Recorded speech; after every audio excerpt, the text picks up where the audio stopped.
کے حضرت عمر رضی اللہ عنہ سے معاملہ رکھ دیتے ہیں اور پھر ان سے اجازت طلب کر کے واپس آتے ہیں.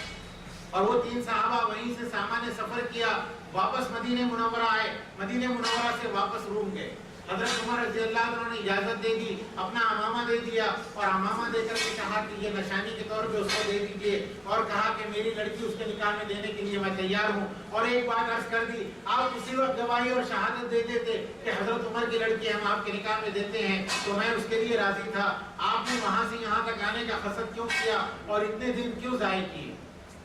یہ 3 صحابہ میرے دوست اور عزیزو واپس وہاں پر پہنچے اور جب جو ہے روم کے اندر داخل ہوئے ہیں اور وہاں پر جو ہے جب داخل ہو رہے تھے تو دیکھا کہ شہر میں کچھ ہنگامہ ہے اور شہر کے اندر لوگ افراتفری کا عالم ہے اور لوگ سب جوق در جوق جو ایک راستے کی طرف جا رہے ہیں. پوچھا کہ بھی کیا بات ہو گئی تو لوگوں نے کہا کہ آج جو ہے شہنشاہ روم کا انتقال ہو گیا اور ابھی اس کے جنازہ نکلنے کا وقت قریب.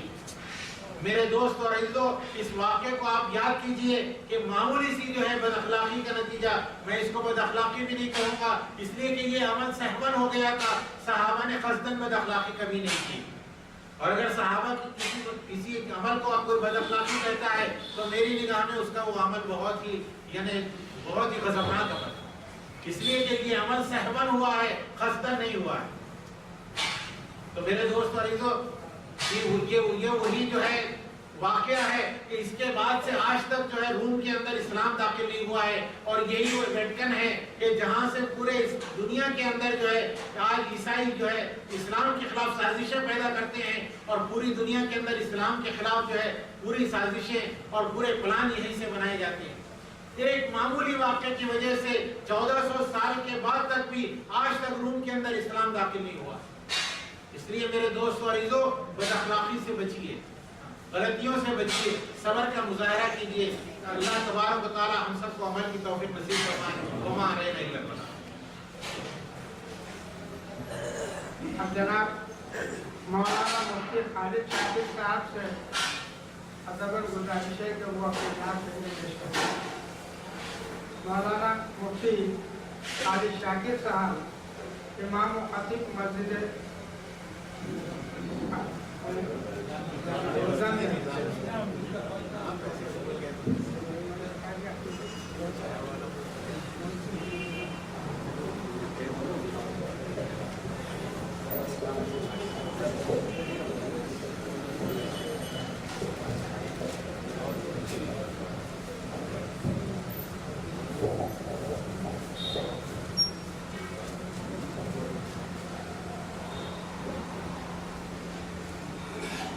السلام علیکم ورحمۃ اللہ وبرکاتہ.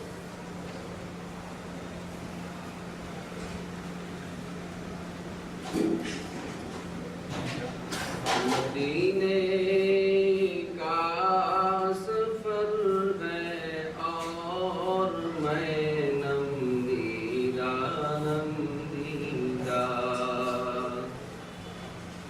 مدینے کا سفر ہے اور میں نم دیدہ جبھی افسردہ قدم لرزیدہ جبھی افسردہ قدم لرزیدہ مدینے کا سفر ہے اور میں نم دیدہ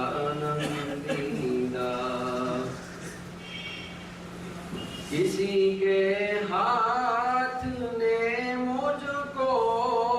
سہارا دے دیا ورنہ کسی کے ہاتھ نے مجھ کو سہارا دے دیا ورنہ کہاں میں اور کہاں یہ راستے پیچیدہ مدینے کا سفر ہے اور میں نم دیدہ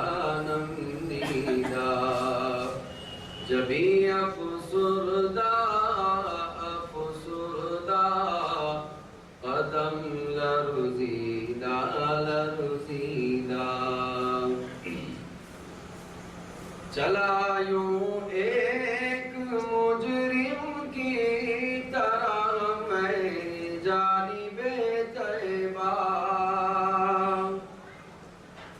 چلا یوں ایک مجرم کی طرح میں جانب طیبہ نظر شرمندہ شرمندہ